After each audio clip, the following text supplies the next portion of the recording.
안녕하세요. 반갑습니다. 이 시간에는 부활에 대해서 알아보기로 하겠습니다. 부활이란 다시 산다는 뜻입니다. 다시 살아야 하는 이유는 죽었기 때문인 것이죠. 따라서 부활의 의의를 알기 위해서는 죽음과 삶에 대한 성서적인 개념부터 알아보아야 될 것 같습니다. 누가복음 9장 60절을 보게 되면 예수님께서 길을 지나가고 있었을 때 한 나그네에게 나를 따르라고 말씀하십니다. 이때 그는 자신의 부친의 장사를 지내고 따르겠다고 하니까 예수님께서는 죽은 자는 죽은 자들로 하여금 장사하게 하라고 말씀하십니다. 이 예수님의 말씀을 보게 되면 죽음과 삶에 대한 서로 뜻을 달리하는 두 가지의 개념이 있음을 알 수가 있는 것입니다. 첫 번째로는 예수님을 따르려고 하는 그 사람의 부친처럼 육신의 목숨이 끊어진 죽음을 의미하는 것입니다. 이에 대한 삶이란 육신의 생리적인 기능을 유지하는 것을 의미하는 것입니다.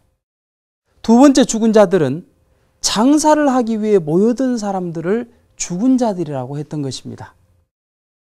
그들은 육신의 생리적인 기능은 유지하고 있었지만 하나님의 품을 떠나서 사탄의 주관권 내에 떨어져서 생활하고 있기 때문에 그들을 죽은 자들이라고 표현했던 것입니다. 이에 대한 삶이란 하나님의 사랑의 주관권 내에서 그 뜻대로 활동하는 것을 의미하는 것입니다. 그렇기 때문에 아무리 육신이 살아서 움직인다 할지라도 하나님의 사랑의 품을 떠나서 사탄의 주관권 내에 머물러서 살아가게 되면 창조 본연의 입장으로 볼 때 그는 죽은 자가 아닐 수 없는 것입니다. 그렇기 때문에 요한계시록 3장 1절을 보면 그 비신앙적인 사대교회의 신도들에게 내가 살았다는 이름은 가졌으되 죽은 자로다 라고 말씀하고 있는 것입니다. 반면에 요한복음 11장 26절을 보게 되면 살아서 나를 믿는 자는 영원히 죽지 아니하리니 이것을 내가 믿느냐라고 말씀하고 계십니다. 이것은 육신이 영원히 산다는 것을 의미하는 것은 아닙니다. 곧 지상에 살면서 예수님을 믿음으로 하나님의 주관권 내에서 살아가게 되면 육신을 벗어버린다 할지라도 그 영인체는 하나님의 주관권에서 영원히 머물러서 살아가기 때문에 살아있는 존재가 된다는 뜻인 것입니다. 그렇다면 타락으로 인한 죽음은 어떠한 죽음일까요? 이미 창조 원리에서 말씀드린 바와 같이 인간은 육신이 노쇠해지면 그 육신은 흙으로 돌아가고 그 영인체로서 무영세계에서 용존하도록 창조되었던 것입니다. 그렇기 때문에 물질로 된 생물체 가운데 용존할 수 있는 것은 하나도 없습니다. 따라서 우리 인간의 육신도 영존할 수는 없는 것입니다. 만일 인간의 육신이 영존할 수 있다면 영인체가 가서 살 수 있는 그 무형세계를 창조할 필요가 없었던 것이죠. 타락으로 인한 죽음은 선악과를 따먹고 초래된 죽음인 것입니다. 창세기 2장 17절에 하나님께서는 내가 먹는 날에는 정녕 죽으리라고 말씀하셨던 것입니다. 따라서 아담과 해와가 선악과를 따먹는 그날에 그들은 죽었다고 보지 않을 수 없는 것이죠.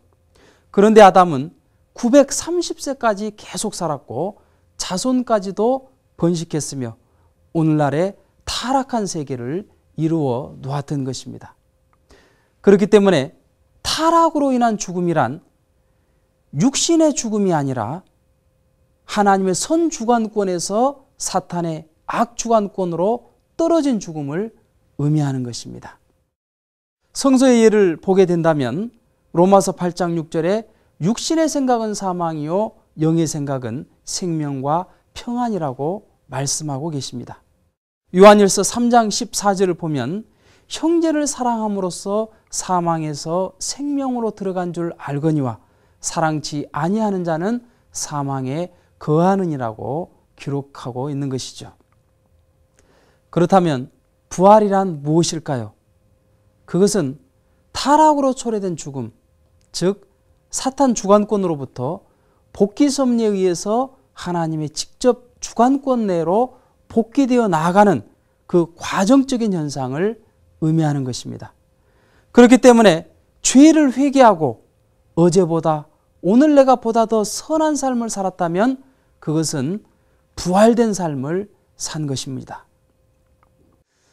따라서 요한복음 5장 24절을 보면 내 말을 듣고 또 나 보내신 이를 믿는 자는 영생을 얻었고 심판에 이르지 아니하나니 사망에서 생명으로 옮겼느니라고 기록하고 있는 것입니다.